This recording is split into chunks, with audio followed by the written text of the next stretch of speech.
Assalamualaikum warahmatullahi wabarakatuh. Hai teman-teman, nama saya Sherly Putri Tiantarani sebagai moderator dari kelompok 4 yang akan menceritakan tentang kisah Nabi dan Rasul yang ke-16 sampai 20. Berikut adalah biografi dari nabi-nabi tersebut. Yang pertama yaitu Nabi Zulkifli alaihissalam. Nama asli Nabi Zulkifli ialah Basyar, yang merupakan anak dari Nabi Ayub alaihissalam dari istrinya Rahma. Seperti ayahnya, Zulkifli juga mempunyai sifat yang sabar dan tangguh dalam pendirian. Ia hidup di sebuah negara yang dipimpin oleh seorang raja yang arif bijaksana. Pada suatu hari, raja tersebut mengumpulkan rakyatnya dan bertanya, siapa yang sanggup berlaku sabar jika siang berpuasa dan jika malam beribadah? Tak ada seorang pun yang berani menyatakan kesanggupannya. Akhirnya, anak Nabi muda bernama Basyar mengacungkan tangan dan berkata, ia sanggup melakukan itu. Sejak saat itu, ia dipanggil dengan Zulkifli yang artinya sanggup. Nabi Zulkifli alaihissalam juga seorang raja. Di waktu malam ia beribadah dan di waktu siang ia berpuasa. Zulkifli adalah nabi yang sabar, selalu mempergunakan akal sehatnya, tidak pernah marah kepada para tamunya. Dikisahkan bahwa suatu hari terjadi peperangan antara negerinya dengan pemberontak yang durhaka kepada Allah. Raja Zulkifli memerintahkan prajurit dan rakyatnya untuk pergi ke medan juang. Tapi apa yang terjadi? Ternyata rakyat takut berperang, mereka takut mati. Rakyatnya hanya mau berperang jika Zulkifli mau mendoakan kepada Allah agar Allah menjamin hidup mereka, agar mereka tidak mati. Mendengar itu, Zulkifli tidak lantas marah, bahkan ia pun bersedia memenuhi permintaan rakyatnya untuk berdoa kepada Allah. Maka Allah mewahyukan kepadanya, aku telah mengetahui permintaan mereka, dan aku mendengar doamu, semua itu akan kukabulkan. Akhirnya dalam peperangan itu mereka memperoleh kemenangan. Dan sesuai janji Allah, tidak satupun dari mereka yang mati di medan juang. Nabi Zulkifli alaihissalam memiliki mukjizat berupa menjadi seorang yang sanggup berpuasa di siang hari, beribadah di malam hari, dan bukan orang yang memiliki sifat pemarah. Yang kedua yaitu Nabi Daud alaihissalam.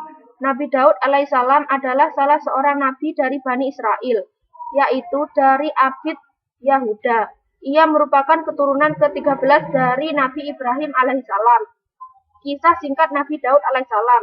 Nabi Daud memuncak saat dia berhasil membunuh Jalut, pemimpin kaum pemberontak Palestina. Nabi Daud kemudian menjadi seorang raja dan berlaku sangat adil. Di masa kerajaan Nabi Daud tumbuh kuat dan masyarakat menjadi makmur. Suatu saat Nabi Daud melarang para nelayan untuk tidak melaut di hari Sabtu. Namun peringatan tersebut dilanggar sehingga terjadi bencana gempa yang menewaskan seluruh penduduk. Mukjizat Nabi Daud adalah dapat melunakkan besi seperti lilin.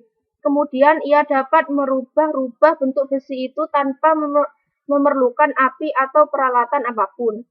Dari besi itu, ia dapat membuat baju besi yang dikokohkan dengan bulatan-bulatan rantai yang saling menjalin secara berkesinambungan. Jenis baju ini membuat pemakainya lebih bebas bergerak, karena tidak kaku seperti baju besi biasa yang dibuat dari besi lembaran. Tentang mukjizatnya ini disebutkan dalam surat Saba ayat 10 dan Al-Anbiya ayat 80. Yang ketiga yaitu Nabi Sulaiman alaihissalam. Nabi Sulaiman alaihissalam adalah putra Nabi Daud alaihissalam. Setelah Nabi Daud alaihissalam wafat, Nabi Sulaiman alaihissalam menggantikannya sebagai raja. Mukjizatnya yang paling terkenal adalah ia diberi keistimewaan oleh Allah Subhanahu wa Ta'ala dapat memerintah bukan hanya kepada manusia, melainkan juga kepada hewan, angin, dan jin. Nabi Sulaiman dapat menjadikan angin bertiup atas perintahnya ke tempat yang ia kendaki. Allah pun menundukkan syaitan-syaitan untuk melayani Sulaiman. Di antara mereka ada yang bisa membangun istana dan benteng-benteng. Ada yang bertugas menyelam di laut untuk mengeluarkan mutiara dan batu-batu mulia. Sebagaimana Allah memberi kekuasaan pada Sulaiman atas syaitan-syaitan yang kafir sehingga ia mampu mengikat mereka untuk mencegah kejahatan mereka. Allah Subhanahu wa Ta'ala juga memberinya mukjizat berupa kemampuan mengerti bahasa binatang. Yang keempat yaitu Nabi Ilyas alaihissalam. Kisah singkat Nabi Ilyas alaihissalam. Nabi Ilyas alaihissalam adalah keturunan keempat dari Nabi Harun alaihissalam. Ia diutus oleh Allah Subhanahu wa Ta'ala kepada kaumnya, Bani Israel, yang menyembah patung berhala bernama Baal. Berulang kali Nabi Ilyas alaihissalam memperingatkan kaumnya, namun mereka tetap durhaka.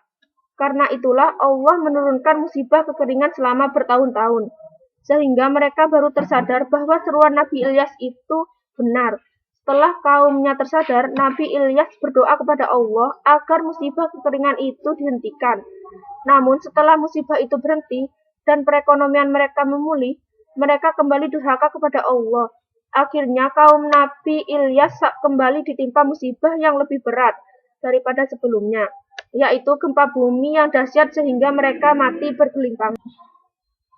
Allah Subhanahu wa Ta'ala memberikan mukjizat dan keajaiban kepada Nabi Ilyas alaihissalam.